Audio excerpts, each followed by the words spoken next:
Welcome to A Year of War and Peace. I'm your host, Brian E. Denton. A Year of War and Peace is a daily, year-long, chapter-by-chapter reading of and meditation on Leo Tolstoy's epic novel, War and Peace. In these videos and podcasts, you'll be treated to a free reading of one chapter per day of the novel, plus a reflective essay I've written individually tailored to that day's chapter. These readings are offered for free, though if you'd like to support me, you can do so in one of three ways. First, you could purchase my ebook, A Year of War and Peace.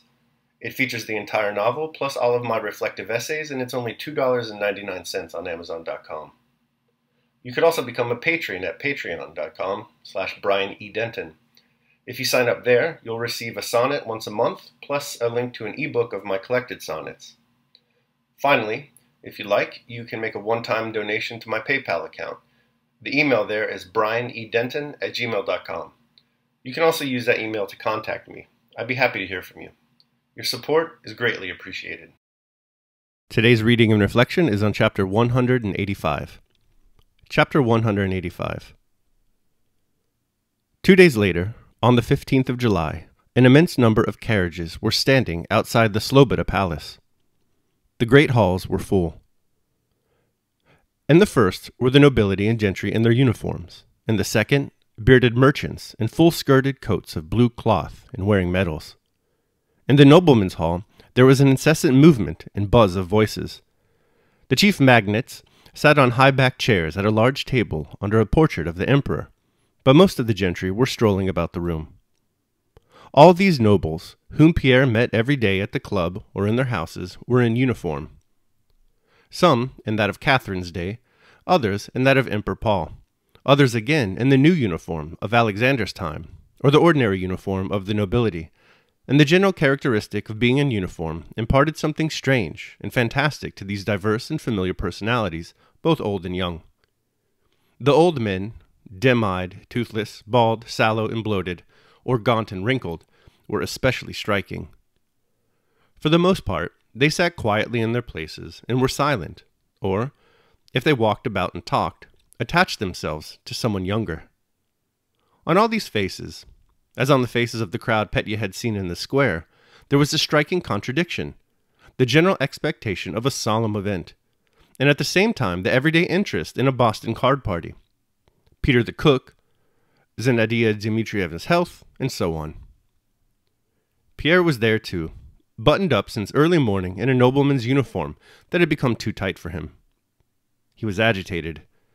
This extraordinary gathering, not only of nobles, but also of the merchant class, the States General, evoked in him a whole series of ideas he had long laid aside, but which were deeply graven in his soul. Thoughts of the contrat social in the French Revolution. The words that had struck him in the emperor's appeal, that the sovereign was coming to the capital for consultation with his people, strengthened his idea. And imagining that in this direction something important which he had long awaited was drawing near, he strolled about watching and listening to conversations, but nowhere finding any confirmation of the ideas that occupied him. The emperor's manifesto was read, evoking enthusiasm, and then all moved about discussing it. Besides the ordinary topics of conversation, Pierre heard questions of where the marshals of the nobility were to stand when the emperor entered, when a ball should be given in the emperor's honor, whether they should group themselves by districts or by whole provinces, and so on. But as soon as the war was touched on, or what the nobility had been convened for, the talk became undecided and indefinite. Then all preferred listening to speaking.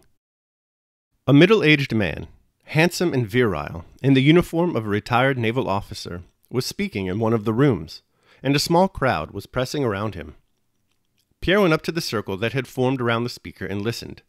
Count Ilya Rostov, in a military uniform of Catherine's time, was sauntering with a pleasant smile among the crowd, with all of whom he was acquainted. He too approached that group and listened with a kindly smile and nods of approval, as he always did, to what the speaker was saying.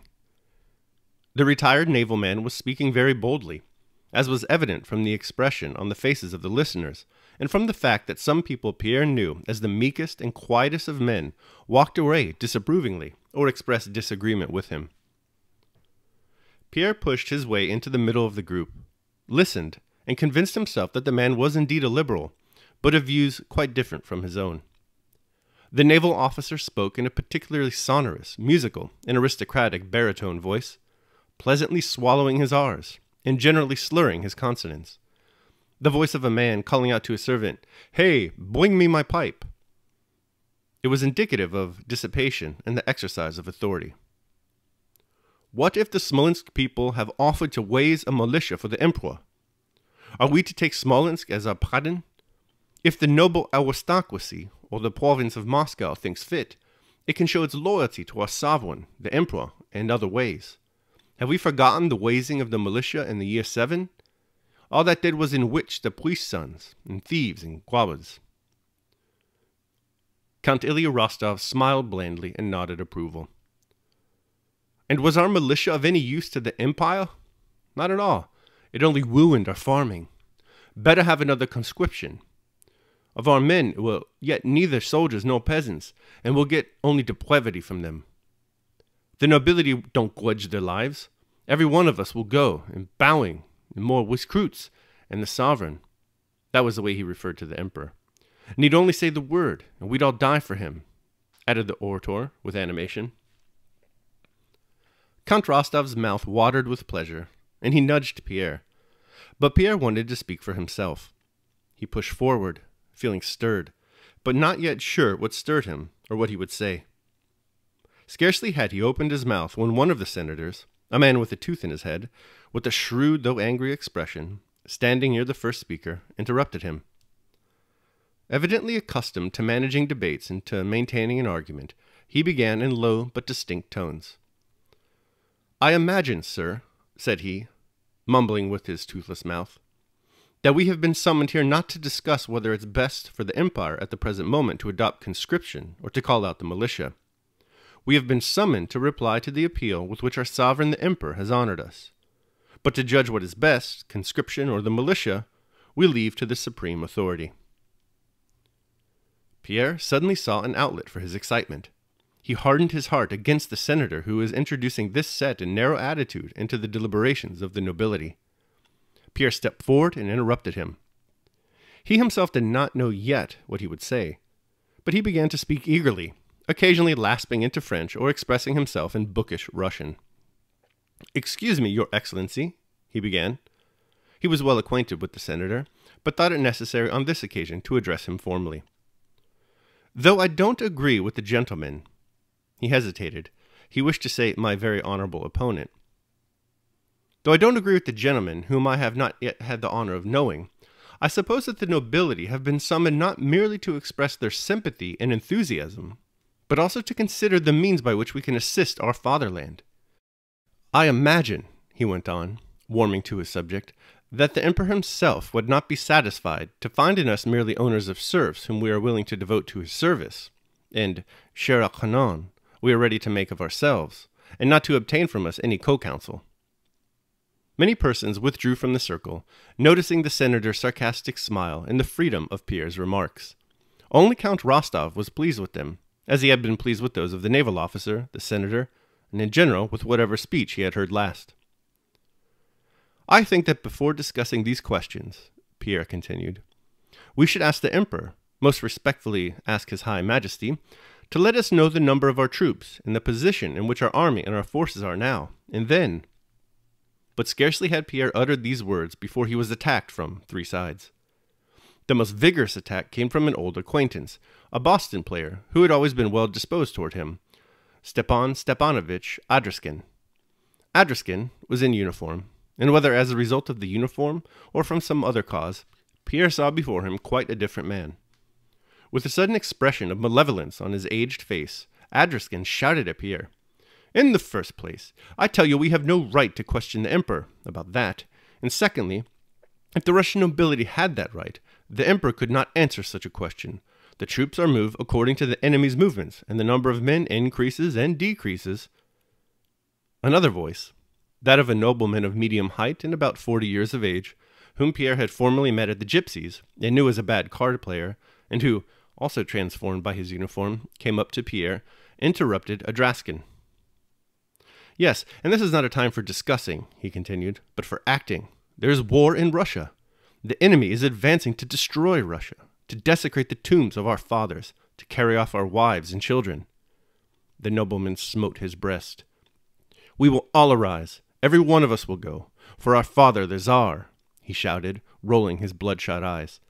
Several approving voices were heard in the crowd. "We are Russians, and we will not grudge our blood in defense of our faith, the throne, and the fatherland. We must cease raving if we are sons of the fatherland. We will show Europe how Russia rises to the defense of Russia." Pierre wished to reply, but could not get in a word.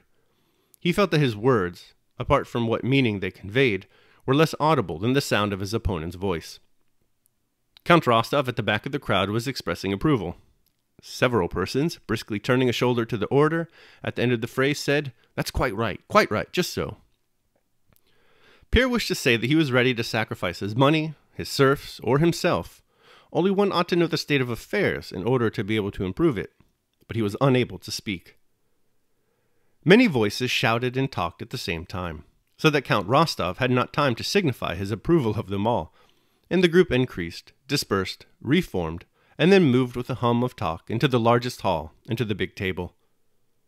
Not only was Pierre's attempt to speak unsuccessful, but he was rudely interrupted, pushed aside, and people turned away from him as from a common enemy. This happened not because they were displeased by the substance of his speech, which had even been forgotten after the many subsequent speeches, but to animate it the crowd needed a tangible object to love and a tangible object to hate. Pierre became the latter. Many other orators spoke after the excited nobleman, and all in the same tone. Many spoke eloquently and with originality. Glinka, the editor of the Russian Messenger, who was recognized, cries of "Author, author," were heard in the crowd, said that hell must be repulsed by hell, and that he had seen a child smiling at lightning flashes and thunderclaps, but we will not be that child. "Yes, yes, at thunderclaps," was repeated approvingly in the back rows of the crowd. The crowd grew up to the large table, at which sat gray-haired or bald 70-year-old magnates, uniformed and besashed, almost all of whom Pierre had seen in their own homes with their buffoons or playing Boston at the clubs. With the incessant hum of voices, the crowd advanced to the table. Pressed by the throng against the high backs of the chairs, the orators spoke one after the other, and sometimes two together. Those standing behind noticed that a speaker omitted to say and hastened to supply it. Others, in that heat and crush, racked their brains to find some thought and hastened to utter it. The old magnates, whom Pierre knew, sat and turned to look first at one and then at another, and their faces for the most part only expressed the fact that they found it very hot. Pierre, however, felt excited, and the general desire to show that they were ready to go to all lengths, which found expression in the tones and looks more so than in the substance of the speeches, infected him too. He did not renounce his opinions, but felt himself in some way to blame, and wished to justify himself. "I only said that it would be more to the purpose to make sacrifices when we know what is needed," said he, trying to be heard above the other voices. One of the old men nearest to him looked round, but his attention was immediately diverted by an exclamation at the other side of the table. "Yes, Moscow will be surrendered. She will be our expiation," shouted one man. "He is the enemy of mankind," cried another. "Allow me to speak. Gentlemen, you are crushing me." All right, that concludes my reading of chapter 185 of War and Peace. I hope you liked it. I will now proceed to my reflection on the same. A Year of War and Peace, Day 185. Surfin, USA. In today's chapter, Russia's nobility gathers at the Sloboda Palace. They're all dressed up in their nice noble uniforms. The grandfathers are decorated in the style of Catherine, the fathers in the style of Paul, and the new generation, naturally, just how Alexander likes it. The purpose of their gathering, so nicely suited, is to listen to the Emperor's manifesto, and then to decide how best to raise troops to fight the Emperor's war against Napoleon. This is a difficult chapter for contemporaries to read, because what is meant by raise troops is really nothing more than the nobility deciding how many of their serfs they will force to fight in their war. Even characters we love, like Pierre, freely offer up these serfs as if they were nothing more than the horses to be traded. There's no consultation with the serfs. There's no freedom of choice. These nobles better be careful. They have such a nice civilization. It'd be a shame if a revolution were to ruin it. Daily meditation.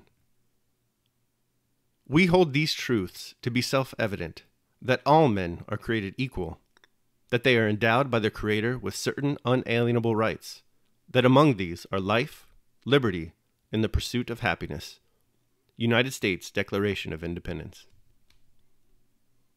All right, so that concludes my reading of and reflection on chapter 185 of War and Peace. I hope that you liked it. Thanks so much for listening. Remember that if you'd like to support me, you can do so either by purchasing the ebook, A Year of War and Peace, becoming a patron at patreon.com, or making a one-time donation at PayPal. The links to all that are down below in the show notes. Tomorrow, we're going to be reading and reflecting on chapter 186 of War and Peace. I hope you'll join me. Until then, take care of yourselves and others.